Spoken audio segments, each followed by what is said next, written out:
नमस्कार, मैं संजय कुमार और आप देख रहे हैं दिखा रहा हूँ। आज हम बात करेंगे बाबा साहब भीमराव अम्बेडकर की, क्योंकि आज बाबा साहब भीमराव अम्बेडकर का 132वां जन्म उत्सव है, जो कि धूमधाम से पूरा हिंदुस्तान में ही नहीं, हिंदुस्तान से बाहर भी मनाया जा रहा है। आइए हम ऐसे ही कुछ कार्यक्रम हैं जिसमें शामिल हुए हैं और आपको दिखाएंगे यहाँ की जो भी क्षेत्रीय प्रतिनिधि हैं, बीजेपी हो, बहुजन समाज पार्टी का नेता हो, एकत्रित हुए हैं। आइए सुनते हैं कि ये लोग क्या कह रहे हैं बाबा साहब के विचारों पे और यहाँ के समाज को क्या संदेश देना चाहते हैं। आइए सुनते हैं, आपको बना रहिए हमारे साथ। आज ये नाम तो आप जानते हैं, नाम में भी कई प्रकार की चर्चाएं होती है, लेकिन अब तक मैं यही जानता हूँ कि ये चौराहा, ये मोहल्ला लखपतिया जी के ही, उस पर भी हम कई बार कह चुके हैं कि लखपातो देवी होना चाहिए। लखपतिया में भी एक अशुद्धि मुझे दिखता है। और एक और बात हमने कहा था, आज हम सबके बीच में बैठे हुए हैं,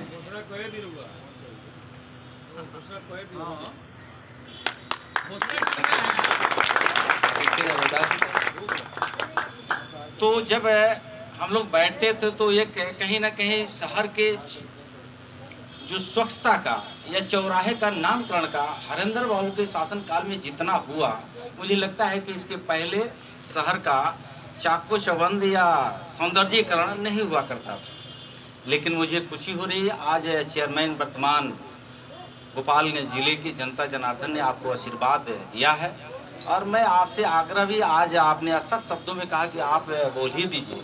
तो इस चौराहे का नाम हमने कहा था कि संत गुरु रविदास महाराज के नाम पर ये चौराहा कर दिया जाए। आप लोग सहमत है ना? तो स्वागत है, ताली बजा करके चेयरमैन साहब, इसका विधिवत जो उनके एजेंडे में आएगा वहाँ से पारित हो जाएगा। ये चौराहा संत गुरु रविदास महाराज के नाम पे रहेगा। खुश है ना आप लोग? बगल में बैठे हुए हम सबके सम्मानित जो विधायक हैं, हम इसलिए चर्चा किया कि हमने बाबा साहब डॉक्टर B.R. अम्बेडकर जी के नामों पे जब चर्चा करते हैं तो बाबा साहब अम्बेडकर जी के आज 2-3 शब्दों को हम रट लिए हैं। शिक्षित बनो, संगठित हो जाओ, संघर्ष करो, राजपाट आपका था, आपका हो जाएगा। ये 3 मंत्र हमने रट लिया। अभी हमने टोले मोहल्ले के नौजवान साथियों को, आने वाली पीढ़ियों को, आने वाली भविष्य को हमने खड़ा करा करके जब पूछ रहा था तो कहीं ना कहीं ये सीधे झलक रहा है कि हमारा समाज अभी शिक्षा से बहुत दूर है, बहुत दूर है। तो जब बाबा साहब अम्बेडकर का पहला ही मंत्र है शिक्षित बनना, हम मंच पर जितने बैठे हुए हैं हम शिक्षित नहीं होते, हम समाज के मुख्य धारा से जुड़े नहीं होते, तो शायद बाबा साहब डॉक्टर B.R. अम्बेडकर के बारे में हम इतनी बात नहीं जान पाते। तो सबसे पहले हमको समाज को शिक्षित करना है और जब शिक्षित हो जाते हैं तो आज तो लगभग 75 साल आज़ाद भारत में बाबा साहब डॉक्टर B.R. अम्बेडकर जी, सारी पार्टियां, आप बाबा साहब का बगैर नाम लिए हुए देश का कोई ऐसे राजनीतिक दल नहीं है जो वामपंथियों ने बाबा साहब डॉक्टर भीमराव अम्बेडकर की नाम लेना तो दूर की बात है, आज वामपंथी भी बाबा साहब अम्बेडकर की बहुत अच्छे स्लोगन कर रहे हैं और अच्छे चर्चा परिचर्चा भी कर रहे हैं। लोकतंत्र में बाबा साहब डॉक्टर B.R. अम्बेडकर जी ने एक वोट का भी अधिकार दिया। हम सब जगह, कभी कभी मैं छात्र जीवन में जब सामाजिक संगठनों को बीच बैठता था तो लोकतंत्र में एक वोट का अधिकार, दुनिया का सबसे बड़ा लोकतांत्रिक देश भारत है और भारत में भी सबसे बड़ा लोकतांत्रिक राज्य बिहार है और बिहार में ही देश का सबसे दुनिया का लोकतंत्र स्थापित हुआ तो कहाँ हुआ? वैशाली में, लिच्छवीगढ़ वैशाली में। आज दुनिया, जितने दुनिया में देश है, आज देश में पहला लोकतंत्र स्थापित हुआ तो भारत, और भारत में बिहार और बिहार में वैशाली, और वह वैशाली, वह बिहार आज दुनिया को जो पथ प्रदर्शक का काम करता था, आज कहीं ना कहीं हमारा भारत का भी नाम, मान, सम्मान में बट्टा लगता था।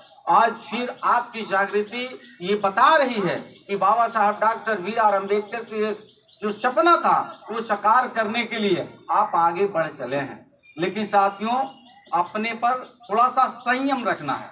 इसलिए संयम रखना है, राजनीतिक दल कोई किसी का दुश्मन नहीं होता है। हम परम पूज्य बाबा साहब डॉक्टर B.R. अम्बेडकर जी के अनुयायी हैं, तो 14 अप्रैल 1891 में महाराष्ट्र के रत्नगिरी जिले में अम्बावड़े नामक एक छोटे से शूद्र महार परिवार में आप जन्म लेते हैं। उधर हम लंबी वृतांत बताना नहीं चाहते हैं। और उस समय टायर पर बैठना, कुएं पर जाना, तालाब के पानी पीना, अच्छे कपड़ा पहनना, अच्छा भोजन करना, अच्छे घरों में रहना, ये देश आजाद नहीं था, देश गुलाम था, राजाओं के हाथ में देश।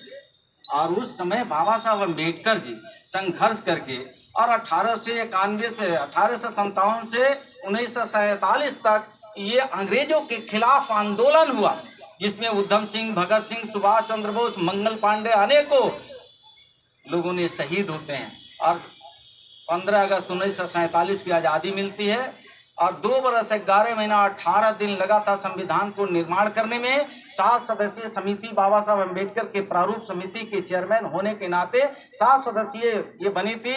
3 सदस्य बिहार के देश के दौरे पर हुआ करते थे, 3 सदस्य मृत्यु काल प्राप्त कर चुके थे, 1 सदस्य परम पूज्य बाबा साहब डॉक्टर V.R. अम्बेडकर जी ने अथक प्रयास करके प्रारूप समिति के सदस्य होने के नाते, अध्यक्ष होने के नाते आपने संविधान को गढ़ा।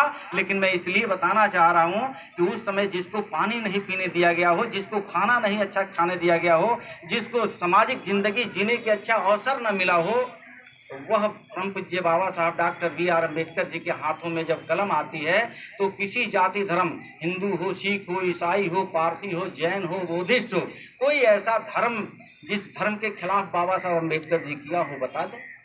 कोई ऐसा नहीं। उन्होंने समानता का एक अधिकार दिया, समानता। बाबा साहब, हम भारत के लोग प्रभुत्व संपन्न, समाजवादी, पंथ निरपेक्ष, लोकतंत्र गणराज्य बनाने के लिए, देश के दलितों, शोषितों, सर्व समाज के अकलियतों लोगों को आगे बढ़ाने के लिए 26 जनवरी 1950 को लिखित और निर्मित संविधान को देते हुए ऐसे उन्होंने हाथ उठाया और बाएं हाथ में संविधान लगाए हुए हैं। ये 26 जनवरी 1950 को उन्होंने कहा और कहा कि ये देश के तमाम लोगों को बिगड़ी हुई भाग को, तकदीर को हमने इस संविधान में लिख दिया है।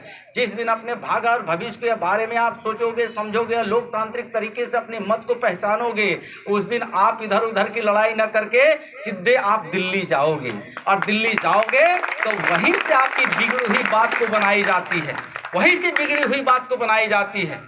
और वहाँ जब आप पहुँचोगे तो आपके वहीं से दिन और दशा में बदलाव होता है। जब तक आप वहाँ नहीं जाओगे, क्यों ऐसा किया था? आप पढ़ेंगे एक किताब हिटलर का, जनसंख्या पर कहा कि बुलेट पैदा करो, छारा पैदा करने की जरूरत नहीं है। बुलेट, आज जनसंख्या हम दो हमारे दो की सरकार बात कर रही है, लेकिन उस समय हिटलर ने यह कहा है कि बुलेट पैदा करो, छारा पैदा करने की जरूरत नहीं है। वो लिखा है कि गधा का 1 दर्जन भी बेटा होगा तो कहाँ काम करेगा? नहीं बोलिएगा आप लोग, कहाँ काम करेगा? ईंट भट्टे पर ही काम करेगा। लेकिन शेरनी का 1 बेटा पैदा होगा तो कहाँ रहेगा?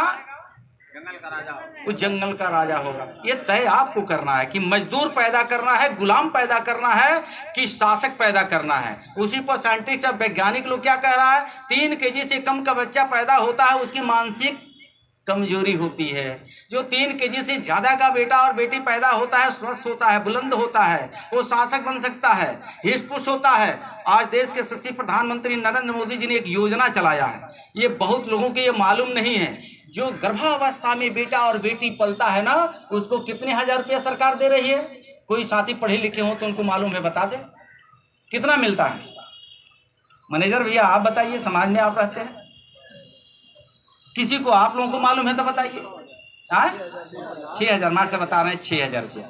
6,000 रुपया सीधे उसके अकाउंट में जाना है, सीधे अकाउंट में। वो किसके लिए? जो फर्स्ट और सेकंड जो बच्चे का जननी माँ होगी उसके खाते में जाना है। ऐसे देश का प्रधानमंत्री क्यों सोच पैदा किया कि गरीब आदमी को अच्छी मेहनत करना पड़ता है। बगैर मेहनत से आप उधर जाना नहीं चाहते हैं भैया। हाँ, थोड़ा सा मेहनत तो होगा। बेगर कटिया किए हुए आप अन्न घर में नहीं ला सकते हैं। अब वो भी एक गरीबी पे हम थोड़ा सा ये कहा, मेहनत तो सरकार आएगी, प्रधानमंत्री आवास मिलते रहेगा, इससे आपका आवास होने वाला नहीं है। इस गरीबी को दूर कैसे किया जा सकता है मैं भली भांति जानता हूँ। रही बात बाबा साहब अम्बेडकर को, तो बाबा साहब ने किसी को नहीं कहा कि आप गाली देते रहो, अशब्द व्यवहार करते रहो। और जहाँ जात है तो मैं अभी ये अध्ययन किया हूँ कि चमार अभी डोम के घर खाना नहीं खा रहा है, डोम अभी धोबी के घर खाना नहीं खा रहा है, खा रहा है तो बताइए, नहीं खा रहा है। तो जो चमार डोम के घर नहीं खाता है, पानी नहीं पीता है, अब वो चमार भी सोचता है कि हमारे यहाँ ब्राह्मण आके भोजन करें, ये कहीं के सूट कर रहा है क्या? पहले भाईचारा आपको बनाना पड़ेगा, आप भाईचारा बना लीजिए।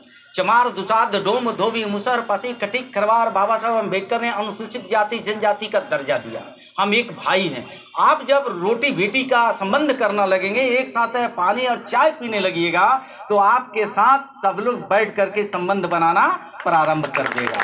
लेकिन आप स्वयं नहीं करते हैं और हम लोग क्या करते हैं, छोटी मुंह बड़ी बात, आसमान से टकराने लगते हैं। जी को हृदय से नमस्कार।